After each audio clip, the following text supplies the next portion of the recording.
Welcome to Thrive Deeper, the show based on the Thrive Bible reading guides. This is an ongoing conversation about God's Word with Thrive author, Dr. Matthew Jacoby.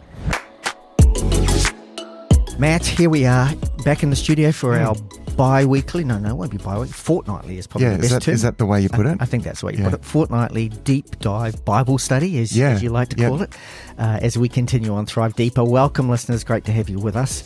Today we are going to move into the book of Esther. It's a great story. It's a great story. Lots of interesting characters in this story and some very interesting things about the book of Esther. Very interesting, yeah.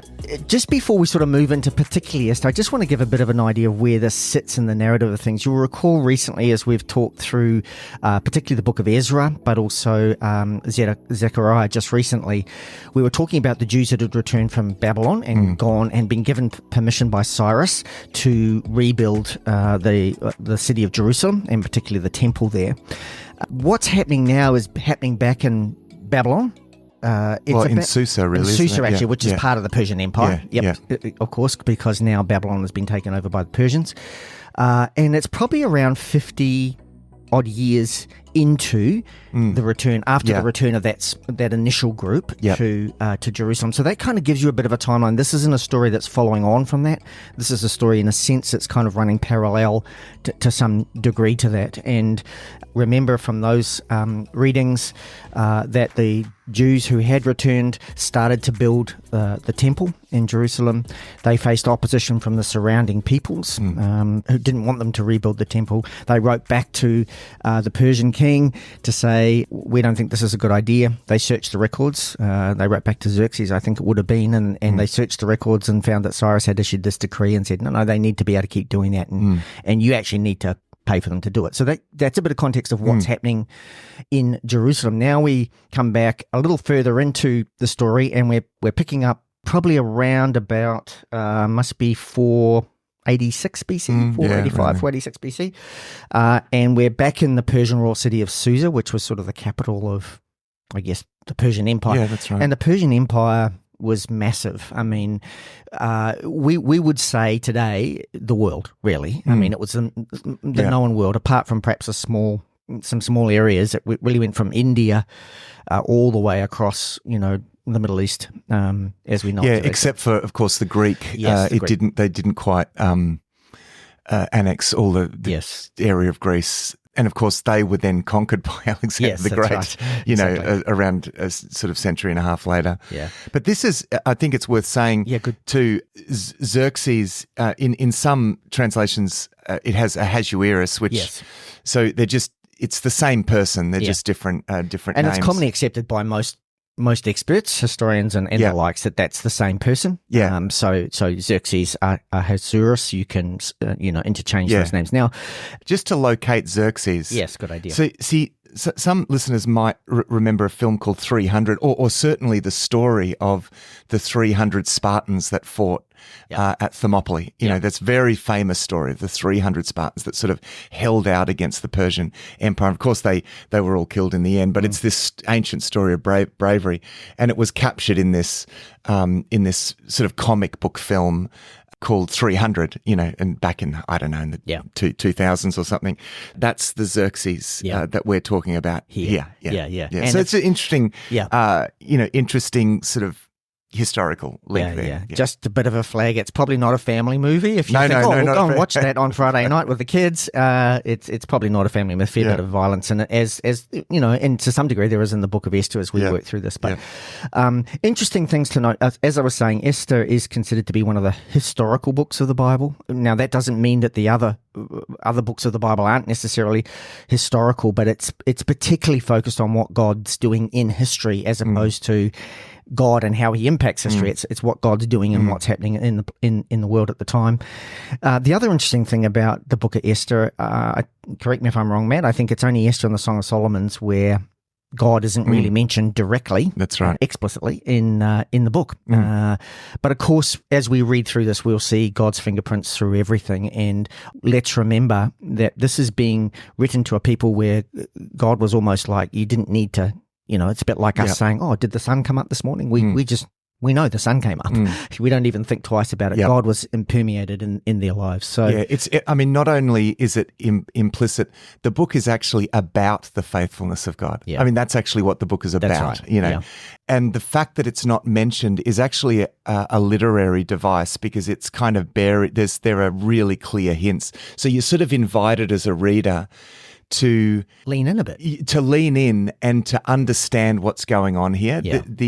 This sort of literary device of being fairly understated is quite, in fact, in a lot of the historical books, from Joshua right through to Kings, you sort of are meant to kind of read off the sort of covenant themes that runs through it. And see. So it's, they're not holding up placards saying this is the meaning of this and this links back to these covenant promises. It's the understated thing is a device that's meant to sort of draw you in and allow you to sort of recognize this. And that's very much the case with this book. You get quite loud hints in this book. Yeah, to say the least. Absolutely. Yeah. I think fair to say also, we don't know really who wrote the book, although probably, and we'll talk about this character a little later in the story as we get into it, I think most commentators would suggest that perhaps Mordecai is the most likely person to have written the book. I don't think it's important about who wrote the book, but in this instance. But I think the other thing that's really interesting is what happens here is still celebrated today in Jewish culture, in Israel, particularly the Purim ceremony, which celebrates what happened here. Yeah, I was over in Israel during the Purim season, and everyone, the classic thing they do, it's a bit like their version of Halloween. I mean, it's probably not a good. It's got nothing to do with that. Let's go Christmas. Well, no, in the sense that they all dress up. Yeah, they all go out in the streets and they give dress gifts up as well. Yeah, and so it's really a big thing. It's a big festival, the festival of Purim. Yeah, and I mean it's interesting. So this story is one of the stories that is told and celebrated. I mean, the other one, the Feast of Hanukkah, is the sort of the Maccabean revolt. The two things that are sort of that belong to this later period, and that they're stories of, in some ways, quite violent sort of military victories that Jewish people had, and they're obviously in the festivals are celebrating God's protection and faithfulness, and but it's very much built into the cycle of celebration, and I think that the main thing here is that this scattered people, that God is faithful, and in Susa is as far, I mean, it's way in the east, so it's much farther. It's in modern-day Iran now. Yeah, that's right. It's much farther than Babylon. So at the very far reaches of the empire, there's a big Jewish community there in Susa, and God hasn't forgotten them. No. And this is important because it's important for the scattered people of God, down through history, who have invariably been scattered around. And the Feast of Purim celebrates the fact that God is still faithful to his people, no matter where they are, and of course, people have already come back, and these Jewish people haven't gone back to Jerusalem, but God is still faithful to them. That's right, wherever they might be. Yeah. I think, you mentioned the fact that, a lot of these ceremonies or celebrations are to celebrate military victories. Let's remember, in this time, that was how the world was changed. It was all military. It was all combative. It was just the way, things weren't really negotiated. It was like who's got the biggest hammer takes control, and that's what we've seen up until this point in time. So and there's I mean, when we get to the end of the book, we'll say something about that, because I do think there's a way of thinking here that if it's not fed through the lens, the lens, the messianic lens, the lens of Jesus, and how Jesus makes a real key change to value, like fundamental values, in terms of what this next season is about. I think in some ways this sort of this highlights the importance of Jesus, and I don't think you can ever say too much about the importance of Jesus and the difference that Christ makes. So I guess the point is, the challenges here for us is to try to read this in the context of Jesus hasn't come yet, and this Yeah. is the state of the world, Yeah. and we just need to understand it through that lens before we get to that So, point.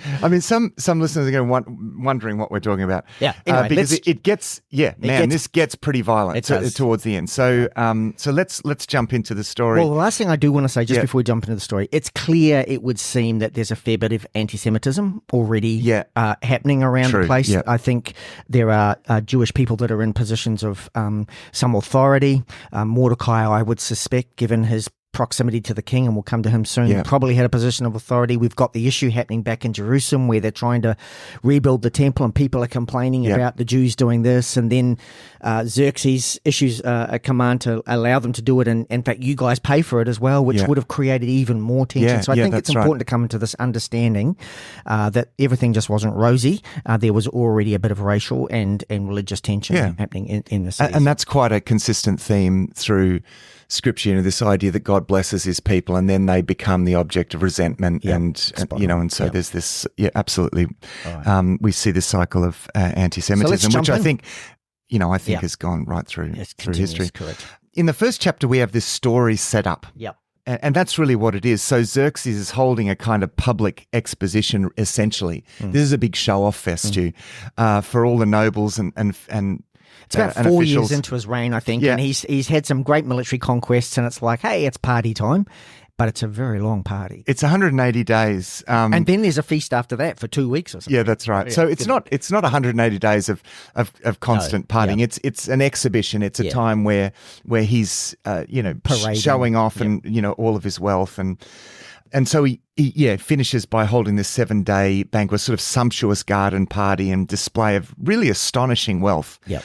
So this is important for this setup of the story because this is a massive ego fest, right, for him. This is huge. Now, interestingly, Herodotus, who's really the sort of first ancient historian in a way, apart from, of course, the biblical writers, this famous Greek historian, he related an incident that occurred during Xerxes' retreat from Greece when the king left his tent in one of the abandoned camps. And the Greeks were absolutely astounded to find in his tent like gold and silver couches. It was just pocket money for him, though. Yeah, that's right. And they were wondering why this rich Persian king would want to conquer their Greek poverty. That's right. Why does it, why does this guy need more? Meanwhile, while that's happening, and quite sort of unusually, Queen Vashti, his wife, the queen, is giving a separate banquet for the women in the royal palace of the king. Now, I say this is unusual because is there some sort of problem? Is there a little bit of rebellion here, or was it just there were so many people they decided to do? Yeah, maybe, but it is a little unusual. Yeah, it is not customary.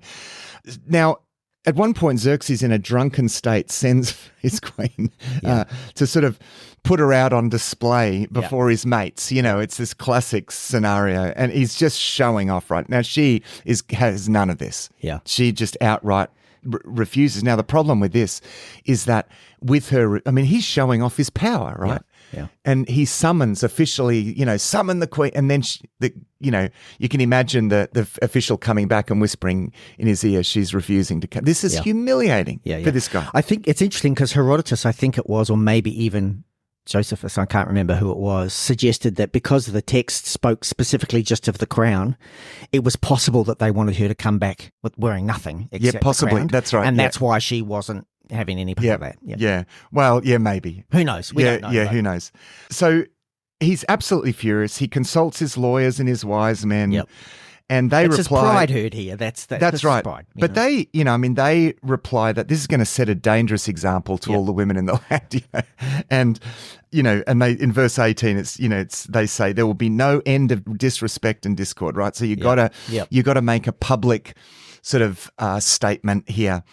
So Vashti is divorced. She's banished from the king by the law of the Medes and the Persians, and we're going to hear more about the law of the Medes and the Persians. So. The principle is that once a law is made, it cannot be repealed, right? Even by the king, in fact. If the king makes a law, he can't then change his mind. That's right. And repeal it. So by the law of the Medes and the Persians, she's divorced. So, but the king needs a queen, officially. He's probably already got a massive harem, but he still needs a queen. Every king needs one in those days. So the king's officials organise this elaborate sort of Process. beauty pageant, Yeah. queen search, this bizarre process. Because this has to be someone that the king can show off, right? This is the trophy wife that he's looking for. It's all very dysfunctional, by the way. Before you move on there, I think another important thing is to note, and we'll see this pattern, the king seldom makes his own decisions. He constantly abdicates his decisions to someone else. What do you think? Okay, go and do that then. In fact, here's the checkbook in a sense. Go take care of it. It's interesting to me that it's that's an interesting point. And you do see that throughout. There's almost like this sort of constant abdication of responsibility. Anyway, so it's at this point that we're introduced to Mordecai the Jew, who went into exile with Jehoiachin and Ezekiel. So in 597, they all went, Jehoiachin the king, Ezekiel, and this guy, Mordecai. As you said, he probably is a man of influence already at this time. And he has this beautiful young orphaned cousin who he's really adopted as a daughter, really. Her name is Hadassah, but the Persian version of this is Esther. Yeah. Now, Esther, the name Esther is a version of Ishtar, goddess Ishtar. And this was common that they used because they'd been in exile now for multiple generations, at least 2 generations. They were starting to use, right. They had 2 names, their that's right. original Hebrew Jewish name and then their, So she's taken, I have to say. Yeah. There's no option to this. She's taken to the harem. This is almost a kind of sort of, you get hints of sort of Israel in slavery in Egypt. It's that kind of thing here. But she's shown enormous favor. She becomes the favored one in this sense. And this is actually repeated twice. Yeah. And no one knows she's Jewish at this point in time. I mean, obviously Mordecai does, but they keep that that's right. secret. Yep. So she's given the best of everything. Yep. But she's actually, that's right, she hides her ethnicity at Mordecai's instruction, which is, I think, indicative of the fact there is probably a lot of anti-Semitism at this point. So this is something that you need to sort of hide for self-preservation's sake. Mordecai obviously frets over Esther, and he's hanging out, outside the harem in the area outside the palace, and we could have been coming there every day. That was where he did his business. Yeah. Although I think the text seems to indicate that he's sort of very concerned about it, and particularly given she was taken, as you say, she probably didn't have any option. Yeah, absolutely. Yeah. So anyway, after 12 months, Stu, 12 months of beauty treatments, right? This is crazy, right? Each of the women, they would go into the king, and they would only be taken back if the king was pleased, and we won't go into the details of that. But anyway, Esther, we're told, wins everyone's favor, including that of the king. Look, she wins. Like, she wins this contest, whether that's a good thing. I mean, but in the context of the time and the text, this is seen to be a good thing. Yes. Because she's, as we'll see later on, she's as Mordecai points out, it's for such a time as this that you have been put in this what's position. the option? If she's not chosen, she's just going to be stuck there anyway. Yeah, that's right. With no influence whatsoever. Yeah, that's right. Yeah, as kind of nobody essentially in the harem of the king. So she's made queen. This is a huge position, a moment of elevation for a Jewess. But of course, the king doesn't know that she's, he still doesn't know that she's Jewish, because remember, she has a Persian name. So during this time, while Mordecai is outside the king's gate, so remember, he's fretting over Esther, he overhears 2 officers plot to assassinate the king. And he tells Esther, who tells the king, and these officials are, they're impaled. I mean, this is Persia. And these things are recorded. So it's a very quite short section. So because he's hanging around the palace, he overhears this conversation. Yeah. They're going to assassinate the king. He reports this. They're dealt with. And this is sort of left, right? This is, in a sense, forgotten. But it is recorded in the official records. And I think he was probably a little bit strategic in telling Esther, because he could have gone just to the authorities and told her, but he tells Esther because, again, he perhaps recognises there's an opportunity to help her. Yeah, that's right. Be safe, whatever it might be. Yeah, that's right. Influence. Okay, so then in chapter 3, And it's really, this story follows a really classic story arc, you know. So you've got this intriguing sort of section that's left, and then we're introduced to the arch villain, Stu. Yes. Of the story. Haman. That's right, Haman. And we're told, and so we're told that Haman is given the highest seat of honor under the king in the empire. We don't really know why. No, we don't. Yeah. I wonder whether he was one of the guys that kind of also reported to the king with, Esther around the whole assassination thing, but they kept the Mordecai thing on the lowdown. I don't know, but it's like, it's interesting that you hear he's, basically 2IC over the that's right. biggest empire in the world, and we really don't know where he came from. He's a very... What we learn about Haman is he's very wealthy, yes, and probably very influential, and probably the sort of guy that the king would want to keep, on his side, on his side in favor. Yep. Because of course, kings in the ancient world still needed to do that. They still needed to, keep so many assassinations. If there's someone super powerful and strong, you want to keep them on your team. Keep your enemies close. Yeah, close. Now, so everyone is told to bow down to him, and it's not necessarily a worship. It's not a Daniel type bow down necessarily. No, that's right. Yeah. Now, this is the very important part of the story, and it's easy to miss this if you're just reading through this story. This is where one of these clues, we get one of these very loud clues, right? We're told that he is an Agagite, a descendant, in other words, of Agag. Agag is the king of the Amalekites. Yes. Was the king of the Amalekites. So this goes back, Stu, to a story from the time of Saul. Yeah. This is the hint, right?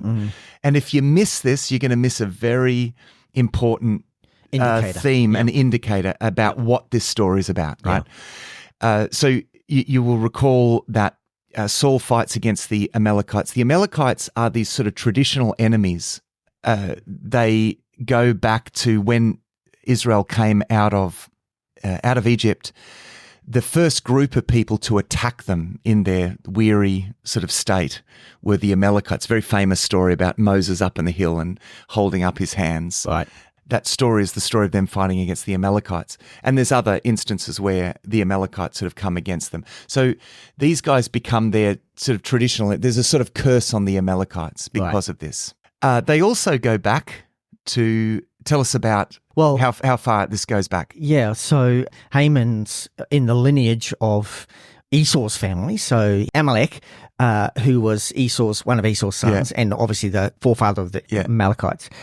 So he traces all the way back to there. And of course, Mordecai was a son of the Kish family from Saul's line. So you've got this, this ancient rivalry way back then, now potentially beginning to play out. Yeah. So that's very important. So the connection, of course, in the story of Saul and the king Agag, the king of the Amalekites. Yep. They take the plunder. Now, this is important as well for later on in this story. So the Amalekites have this law of harem, which is they are devoted to destruction.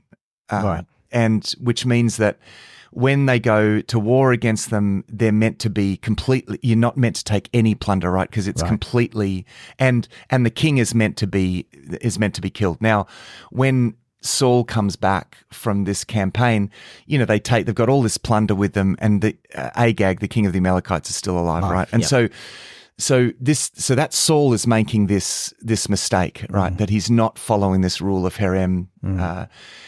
Now, remember, Mordecai is a descendant of Saul, and Haman is a descendant of this Agag, and so that's a very important connection for this story. And of course, Samuel rebukes. That's the moment where Samuel says, "Look, you've refused to follow God's instructions, and so you're removed as king." Now, remember, this period is a period of reinstatement for the Jews. Yes, which is getting resistance, as we said earlier. There's a lot of anti-Semitism because of that. Yeah. So all the tensions are heightened at this particular moment. Yeah. Okay. So here's Haman. Yep. That's right. So this is Haman. So what we learn is that everyone's bowing down to Haman, but Mordecai, for some reason, isn't bowing down. He persistently refuses, despite remonstrations from the royal officials. As it's not exactly clear why, Stu, but maybe he knows he's an Amalekite. Yeah, I think it's most probably to do with that, because it certainly, you get the sense from the text that it has something to do with his Jewishness, and because this theme of him being an Amalekite is very important to the text, probably that's the key thing here. Yeah. Haman's furious about. I mean, this infuriates him Because again, it's about pride. Yeah, that's right. Yeah, Everyone's seen this guy not bow down in front of him. so he's furious, but then he finds out he's a Jew, and he is going there's already anti-Semitism, but when he finds out that this man that's refusing to bow down to him, and if it's for those reasons, if it is to do with his Jewishness, and just because he's an Amalekite, well, he's thinking, so all of these Jews throughout the empire Are now going to follow suit. right? A bit like the king earlier around Queen Vashti. Yeah, that's right. Same thing. Same sort of scenario. So he determines that he's going to enact what really, and this is, I mean, the extent of this cannot be really overstated. Yeah. He is going to enact genocide throughout the Persian Empire, which is Huge. everywhere, pretty much, including Egypt. I mean, they've annexed Egypt and pretty much everywhere where the Jews are. Yeah. There's this edict. He's going to determine to wipe them all out. So in chapter 3, we learn that a lot, and the Babylonian word for lot is pur. Yes. This is where we're going to get the Purim, the word Purim from. So the Purim, or the lots, are cast to determine the date of this genocide, and this becomes the date of the festival of Purim. The date when that the lot falls upon is this date, which is kind of late February, early March, normally around that period. So Haman seeks permission from the king to do this, and he argues that it's in the king's best interest. And he also he provides a very large bribe as well, which, well, he seems to be rich enough to provide, but no doubt he's going to get a lot of this from plunder. the Jews. Yeah. It's going to be the plunder. Yeah. Now, note, Stu, what. And again, the king doesn't make his own decision. Yeah. This guy, That's right. sounds good to me, off you go kind of thing. Yeah, that's right. It seems like the king just wants to completely disconnect from his responsibility, and he likes the idea of being in charge, but wants everyone else to make the calls. Stu, have a look what in chapter 3, verse 8, there's a very important comment made here, with the comment that Haman makes about the Jews in 3, verse 8. Have you got that 3, there? Yeah. So then Haman informed King Ahasuerus, or Xerxes, this is one ethnic group scattered throughout the peoples in every province of your kingdom, keeping themselves separate. Their laws are different from everyone else's, and they do not obey the king's laws. It is not in the king's best interest to tolerate them. See, that's important because it actually shows that these Jewish people at this time were not assimilating. Now, remember the whole purpose of exile was to make a people group disappear. Yes.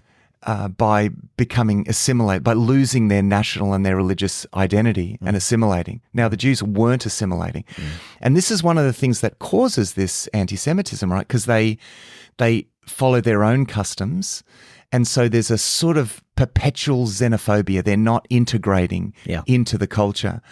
And that's a similar reason given, if you recall back when we were, for the people who were in Jerusalem trying to read, when the letter was written to the king, it was a similar reason. These people are separating themselves. They've got their own laws. They don't obey the king. Yeah, that's right. It's a dangerous thing to let them rebuild the temple. So very similar sense of that's separation right. here. So anyway, the king takes the signet ring from his finger and he gives it to him. I mean, man, this guy is...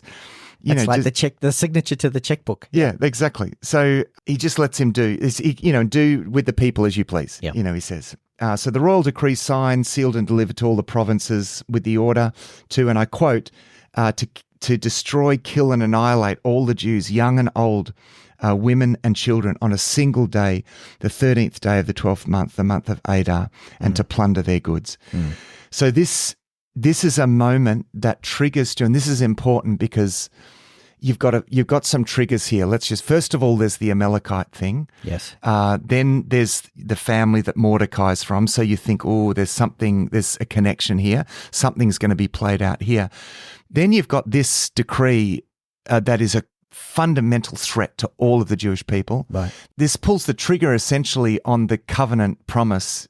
Genesis chapter 12, verse 3, those who curse you, I will curse, which is often expressed, for example, in the Psalms, those who dug a pit for me will fall into it themselves. They spread a net for me, but they will fall into it, they'll be caught up in it.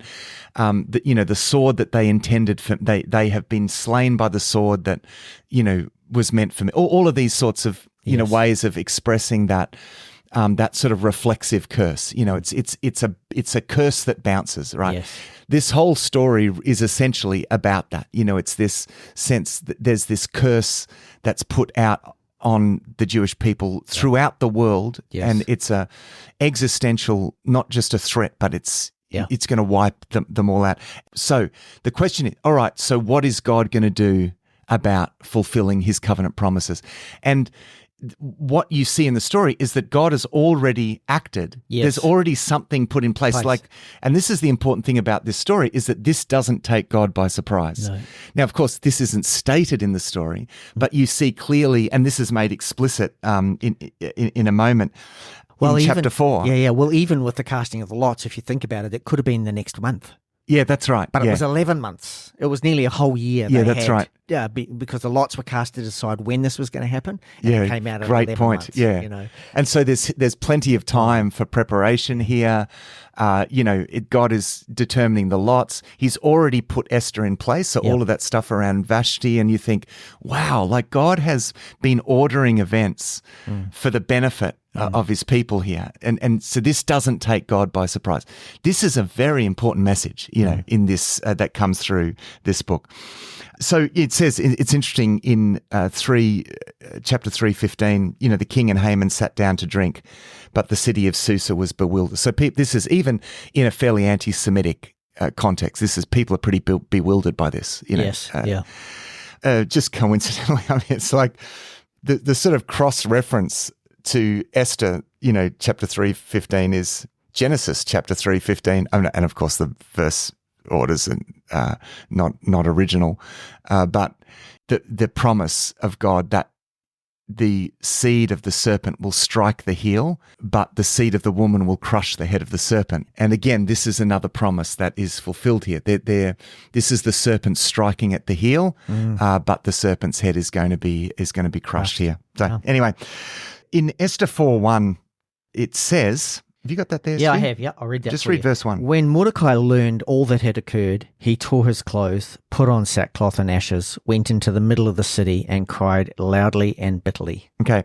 so this is not just mourning, this is also a symbol of prayer, right? This is, and of course, everything is infused with prayer. So this is an official way of mourning before God. But also remember, for Mordecai, he's feeling, oh my goodness, I'm responsible for now the extermination of my entire people because I wouldn't bow down to this guy. So there's probably a sense of him feeling the weight of that personal responsibility on a decision he made. That's right. Yeah. So this is prayer, really. And actually all the Jews throughout the empire do the same. Yes. This is their response to this. So there's prayer here. So again, one anticipates, wow, okay, there's this existential threat. This triggers the promise of, Genesis 3:15, Genesis 12 verse 3, those who curse you will curse. What is God going to do? So you've got this mounting kind of question here. Now, Esther hears about Mordecai and she sends her attendant to find out what is. It's interesting, isn't it, that she doesn't know? She doesn't know. Well, of course, because at this stage, no one knows she's Jewish still. They think that no one's going to tell her because it's irrelevant to her. That's right. Yeah, I mean, but you'd think this is a big thing, but somehow in the palace, it's all sort of sealed off. Yeah. They didn't have the internet in those days, mate. I mean, it's interesting. She tries to offer clothes and he won't, So, Mordecai tells her about the decree. And then Esther 4:8, I think, Stu, is important too. Have you got that there? Yeah, so Mordecai also gave him a copy of the written decree issued in Susa ordering their destruction, so that Hatak might show it to Esther, explain it to her, and command her to approach the king, implore his favour, and plead with him personally for her people. Yeah, that's right. Now she says, I can't go before the king. Yeah. The rule is, well, the law of the Medes and the Persians is that if you go unsummoned if you just burst in before the king, you die. Unless, of course, the king holds out his royal scepter. So there's a very important answer that he gives here. He basically says, look, I think actually this is worth reading, Stu. Do you want to start from verse 10? Esther spoke to Hatak and commanded him to tell Mordecai, all the royal officials and the people of the royal provinces know that one law applies to every man or woman who approaches the king in the inner courtyard and who has not been summoned, the death penalty, unless the king extends the gold scepter, allowing that person to live. I have not been summoned to appear before the king for the last 30 days. Esther's response was reported back to Mordecai. Mordecai told the messenger to reply to Esther. Yeah, this is important, his reply. Yeah. Don't think that you will escape the fate of all the Jews because you are in the king's palace. If you keep silent at this time, relief and deliverance will come to the Jewish people from another place. Right, that's a very, very veiled... But you and your father's family will be destroyed. Who knows, perhaps you have come to your royal position for such a time as this. That's right. So another place, it's this sort of veiled literary allusion to hint, God, in other words, he's saying, listen, God is going to be faithful to his covenant, but it seems that God already has. Yes, and you're it. And you're it, right? So that's your assurance, you are there for this reason. Yeah. So do this with this sense of trust. So anyway, she then gets the Jews to go and pray and to fast as well. Yeah, that's right. For everyone pray for me. Yeah, for 3 days.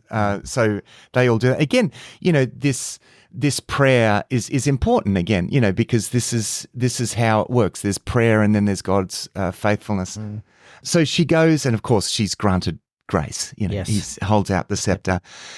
Then it says in Esther 5:3, the king asked, "What is it, Queen Esther? What is your request? Even up to half the kingdom, it will be given to you."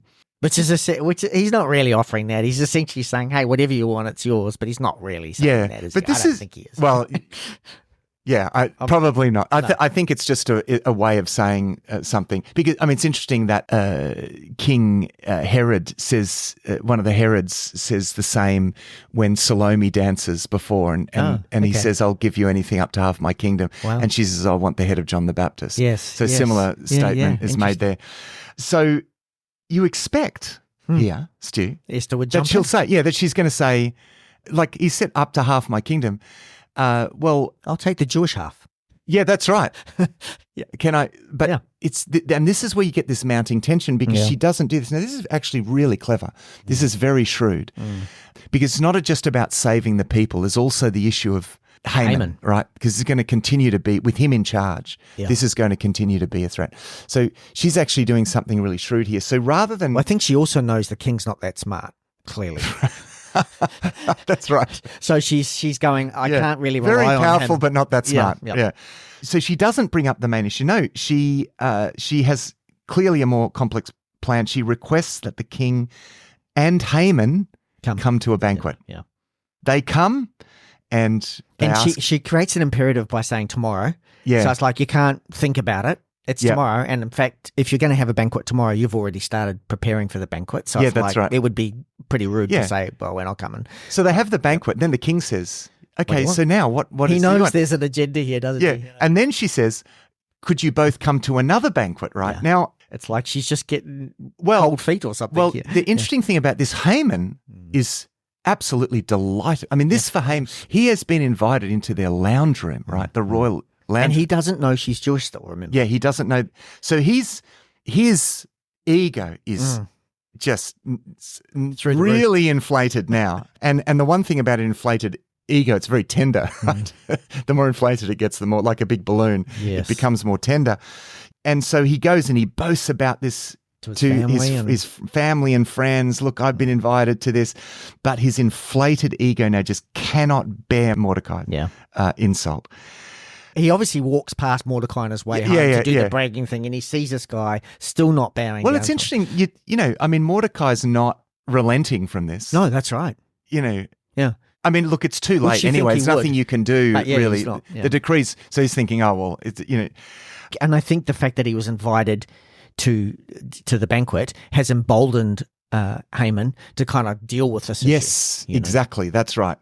So his wife and his friends, after hearing all his complaints about Mordecai, advise him to set up this gallows, which really, it's this massive. How high is it? This something like 30 feet or something. Yeah, this massive 50 feet, I think it is. Which is it's like this massive pole upon which he's going to be impaled. Yeah.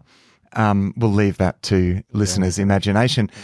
But then an interesting thing happens, and so he gets that set up ready to go because he thinks the next day I'm going to get rid of this guy. Yes, but then I can go and enjoy the banquet with. Yeah, that's right. So he sets up the gallows, it's all ready to go, and he's going to go and make this request of the king. Yep. Get that done. The idea is that next day, I'm going to impale Mordecai. Yeah, and then I can enjoy the second banquet with the queen. But for some reason, the king didn't sleep that night. That's right. And again, here's God's hand. Yeah, we exactly. would say in here. Yeah, that's right. So exactly. This is another clue here. So he orders that the court records be brought in and read to him. I mean, I'm sure they're boring enough to put him to sleep. Like minutes from a meeting or something. It's That's right. Is that what he wants to read for? Anyway, but he doesn't fall back asleep. In fact, they come across this record of Mordecai's uncovering this assassination plot. And this, I think, Stu, it's worth reading a block of text here, actually. And I think probably from 6 verse 3, because this is a crucial moment totally. in the text. I'll read that. And I'd go right down to, it's not long, down to 7 verse 6. Yeah. The king inquired, "What honour and special recognition have we given to Mordecai for this act?" The act being that he reported through Esther, and Esther had obviously told the king that it was Mordecai, so they knew it was Mordecai. The king's personal attendants replied, "Nothing has been done for him." The king asked, "Well, who was in the court?" Now, we know what that really means, but it could be that someone had just walked in and hang on, who's that just walking in? Now, Haman was just entering the outer court of the palace to ask the king to hang Mordecai on the gallows he had prepared for him. The king's attendants answered him, "Haman is there, standing in the court." "Have him enter," the king ordered. Haman entered, and the king asked him, "What should be done for the man the king wants to honour?" Now, of course, you can imagine Haman's balloon-shaped ego now. He's going, "Oh, wow, this is me." I better think about this carefully, because this is, Yeah. Haman thought to himself, who is it the king would want to honour more than me? Haman told the king, so of course Haman is now shaping the honour around what he would like. Yeah, so he thinks this is for him, so he's going to really go for and he's rich, for broke. So he's not going to go for money or anything like that. He's already incredibly wealthy. Yes. For the man the king wants to honour, have them bring a royal garment that the king himself has worn, and a horse the king himself has ridden, which has a real crown on its head. Put the royal crown. Put the garment and the horse under the charge of one of the king's most noble officials. Have them clothe the man the king wants to honour, parade him on the horse through the city square, and call out before him, "This is what is done for the man the king wants to honour." The king told Haman, "Hurry, do just as you proposed." Again, the king doesn't come up with anything himself. "Take a garment and a horse for Mordecai the Jew, who is sitting at the king's gate. Do not leave out anything you have suggested." You can kind of imagine Haman's balloon right now just popped. It's the very guy that he is being humiliated by, right? Is now the one that he's got to parade around, and he's got to do it. Yeah. He's got to lead the horse. So he's essentially like the sort of slave boy, leading the. Oh, this is just a classic moment. So Haman took the garment and the horse. He clothed Mordecai and paraded him through the city square, calling out before him, "This is what is done for the man the king wants to honour." Then Mordecai returned to the king's gate, but Haman hurried off home, mournful and with his head covered. So covering your head was a sense of shame, really. Haman told his wife Zeresh and all his friends everything that had happened. His advisors and his wife Zeresh said to him, "Since Mordecai is Jewish and you have begun to fall before him, you won't overcome him because your downfall is certain." Be good for you to speak to that in a minute, Matt. Yeah. While they were still speaking with him, the king's eunuchs arrived and rushed Haman to the banquet Esther had prepared. So probably Haman had lost track of time. Yeah. He was meant to be at this banquet. All of this had happened. He was at home weeping over his own broken ego, and he's forgotten he's meant to be at a banquet. Yeah. But this line, since Mordecai is Jewish and you have begun to fall before him, you won't overcome him because your downfall is certain. Yeah, I mean, this sort of has this double meaning because to Jewish readers, they would know what that means. They're almost prophesying this promise, that it's triggered this, Genesis 12 verse 3, those who curse you will curse. So he's done for, in this sense. So they probably didn't mean it obviously like that because they're not perhaps aware of that, but it's certainly for the reader, I think, is going to see it like that. So then he's off to the banquet. And this, in a sense, this is the climax of the story. And I might just read from here a little, Stu. And I'm reading from the NIV here. So what version were you reading from there? CSB. CSB, Christian Standard Bible. So NIV Chapter 7, so the king and Haman went to Queen Esther's banquet. So he's in a sort of a state really here. As they were drinking wine on the second day, the king asked, finally, we have this moment, Queen Esther, what is your petition? It will be given to you. What is your request? Even up to half the kingdom, it will be granted. It's the third time he's had to ask that question. Then Queen Esther answered, if I have found favor with you, your majesty, and if it pleases you, grant me my life. This is my petition. See, remember, he doesn't yet know that she's a Jewish person. And spare my people, this is my request. For I and my people have been sold to be destroyed, killed, and annihilated. If we had merely been sold as male and female slaves, I would have kept quiet, because no such distress would justify disturbing the king. King Xerxes asked Queen Esther, who is he? Where is he? The man who has dared to do such a thing. Esther said, an adversary, an enemy, this vile Haman. Then Haman was terrified before the queen. So the king gets up from here in an absolute rage. I mean, he is so furious. And Haman's day, where he thought it couldn't get any worse, just got a whole lot worse. It just got a whole lot worse. He now knows that Esther is Jewish. Yeah, that's right. That's the first time he would have joined those two. Oh, yeah. So it's just a cinematic moment, Yeah. and it really is the climactic moment. So both the king and Haman have found out in their own, that she's Jewish. The king storms out. Haman is desperate now, right? Because he's really in trouble. So he falls down at the feet of the queen. And when the king comes back, he's almost like groping her in his desperation. I mean, he's completely lost his mind at this stage, right? Yeah. And so he's sort of tugging on her skirts and begging, and the king comes in and he's already angry. Are you molesting my wife now? Yeah. Now, on top of everything, you are molesting the queen. Then one of the servant helpfully pipes up and says, King, actually, there's a. As you say, yet again, the king isn't making the decisions. One of the courtiers says, look, out there, there's a, 30, 40, whatever foot high pole that's been put up. Yep. And this was meant for Mordecai. Yep. How about you have Haman impaled on that pole? Yeah. And of course, that's the first time the king would have heard that Haman was going to try to kill Mordecai. Yeah, that's right. Because, as far as we can tell, there's been no disclosure of that. So it's like, here's the gallows pole that Haman had intended previous day to ask the king to. And that's important, because again, you get this theme of reflexive curse, right? Yeah. That they have been killed with the sword that was meant for me, or they've fallen into the pit that they dug for me. These sorts of expressions abound in Scripture, and this is exactly what happens here. So that's like this great story climax there, and then you have in the last 3 chapters, you have this sort of outcome. Yeah. Because, of course, remember, one of the problems here, Stu, is that this decree is still which can't be active, undone. You can't just go, cancel that. Yeah. The laws of the Medes and the Persians.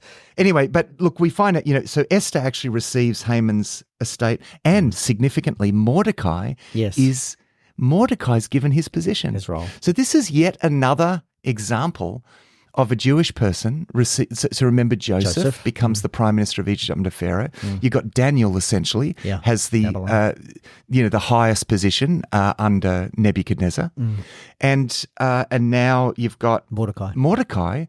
That's easy to forget this, because we know a lot about Daniel and Joseph, but now this is yet another Jewish person in a much bigger empire, may I say, who has this incredible position of authority. As I said, what about this royal decree? So basically, it can't be repealed. So what they do is they organize a new edict to be sent out to allow the Jews, and of course the king doesn't come up with this. King's isn't that Mordecai's involved in this. Let another edict be sent out to allow the Jews to gather together, defend themselves, and then to plunder those who attack them. Yeah. So self-defense, they can now defend themselves. You're allowed to defend yourselves, right? And you've got plenty of warning, because remember, there's plenty of lead time. So this edict goes out, and there's rejoicing throughout the empire. See, this is Purim. This is the celebratory sort of mode of the Feast of Purim. And so when the day of destruction comes, then the tables are Completely turned. Yeah. They actually have official help through Mordecai, so that they're able to prevail over those who attack. So quite likely they're even armed, in this sense. And interesting, just a very interesting aside here, it was basically 70 days from that decree to when that date took place. And 70 is kind of the number of that's right. perfection or completion or whatever it might be. 70 years of exile, 70 days here of... So anyway. it sounds a little bit in the text like that, the Jews are going out and sort of slaughtering everyone they don't like. That's most probably what's happening here is that because of the widespread anti-Semitism, they are attacked, but they're ready for it, right? Yep. And perhaps other people aren't ready for the fact that they're ready for it. Yeah. And so they win this great victory. Yeah, and in fact, a number of people... what is essentially a defensive battle. A lot of people convert to become Jews. Yeah. Probably out of fear, really. They didn't want to have retribution. So, yeah. Yeah, that's right. And it's interesting, though, there's a repeated statement made here, and this goes back to the story of Saul and Amalek. Ah, yes. Amalekites, sorry, Saul and Agag. Yep. Because it says repeatedly in chapter 9, verse 10 and verse 15, and then verse 16, it says they did not lay their hands on the plunder. Yeah. Even though the edict said that they could. Now, why didn't they lay their hands on the plunder? Goes back to the edict that this is the law of harem. So they're going to get right what Saul, Mordecai's forefather, got wrong. Right. This is important moment here as well.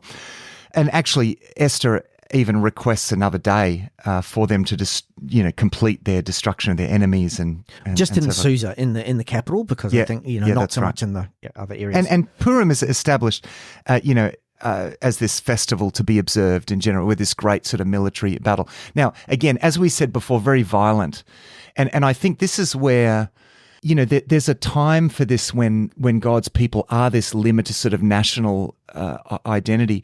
But, what Christ does is he throws, he wants to pull down the barriers and wants this to become, a people of all nations and places. So I think, we would read this through, the lens of the sort of change in that agenda. So this is not justifying... Essentially, it's not justifying this kind of violence. It has this place for this time to fulfill the promises of God in this way. But Jesus actually fulfills those promises in full at his coming. Obviously. That's right. Yeah. And so there's no need for that going forward. But at this time, this is where... Yeah, that's right. At. Yeah, and that is an important point.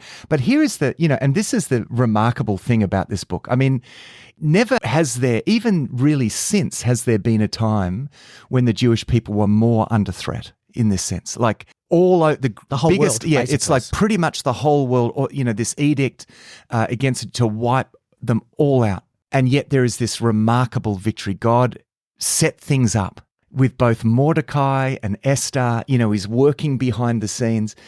It's like, for me reading this book, it's like whatever you're going through, it doesn't take God by surprise. God will be faithful. He will show his faithfulness, maybe not in ways that you want, but ways that serve his purpose. He is faithful. And at the right time and in the right way, God will show himself faithful to his people. And even if you think you're way away from where you should be, God's faithfulness stands. Thanks for listening to this episode of Thrive Deeper. Our home on the internet is thrivetoday.tv.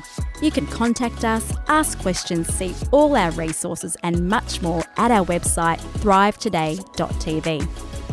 We really appreciate the questions and thoughts about what you're reading as we go through the Bible with Thrive. Until next time, our prayer is that these shows will inspire you to go deeper and thrive.